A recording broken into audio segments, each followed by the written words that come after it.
The internet-addicted teenager learned that his grandma had cancer. He said goodbye to his favorite game and packed his bags. Then he went to visit her, determined to stay by her side every single day. He woke up at 5 in the morning and helped his grandma sell porridge at her small stall. On the way home, he accompanied her to visit friends. But he did all of this not out of pure filial piety, but to get his grandma's inheritance. The moment he arrived at her house, he secretly took pictures of the house, pretending to post it online for sale. When he learned the house was worth $1 million, he started fantasizing about life as a rich man. That day, his grandma put on her most beautiful clothes. She sat quietly at the door waiting, because it was family gathering day. She looked forward to this moment. Mike saw her happy face for the first time, and thought he had no chance anymore. But on the way to the temple, no one from his uncle's family waited for her. Her shoes hurt her feet, but she refused to change them, because they were a gift from her son. She loved her son with all her heart. But Mike discovered that when his uncle's family prayed, none of them mentioned his grandma. He was angry, thinking his uncle wasn't sincere, just sowing seeds, hoping for harvest later. But his grandma asked him, "Were you not the same?" In fact, she had long known Mike's intentions. At that moment, Mike felt embarrassed at being exposed. As the chemotherapy sessions went on, her condition got worse. Mike used beauty filters to make her smile, but she secretly hid the hair that fell out, until she finally had to shave it all. Mike felt bad for his grandma, but said nothing. His grandma didn't like leftover food in the fridge, because she couldn't finish it alone. But now, she felt thankful Mike was by her side. Mike finally earned her recognition, but he couldn't be happy at all. One day, his grandma's money was stolen. The security cameras showed it was his uncle. That money was originally for buying a tomb, but his grandma didn't blame him. Instead, she went to ask her older brother for help, only to receive harsh words in return. On the way back home, she stayed silent. Mike could not help but ask, "Why do you have to buy a big tomb?" She said, "If I had a beautiful resting place, maybe you all would come visit me more often." Mike said nothing. He only held her hand tighter. As her illness worsened, she suffered sleepless nights in pain. Mike simply stayed by her side. But in the end, she still left the house to her son. Mike felt unwilling. He ran to question her. Was it because he did not take good enough care of her? Why was he not her first choice? He stormed off. Not seeing his grandma was already in tears. Later, his grandma went back to living alone. No one came to visit anymore. Through the cameras, Mike saw her lonely figure. He watched as the house was emptied piece by piece. He finally couldn't hold back his tears. When he learned that his grandma had been sent to a nursing home, he immediately went to bring her back home. His grandma nodded with a smile.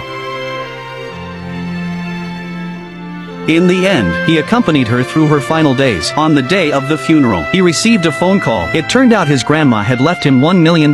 That money she had been saving since he was in elementary school, because he once promised her that he would buy her a big house for $1 million when he grew up. Mike used the inheritance to buy her the finest resting place. In his heart, his grandma was always number one.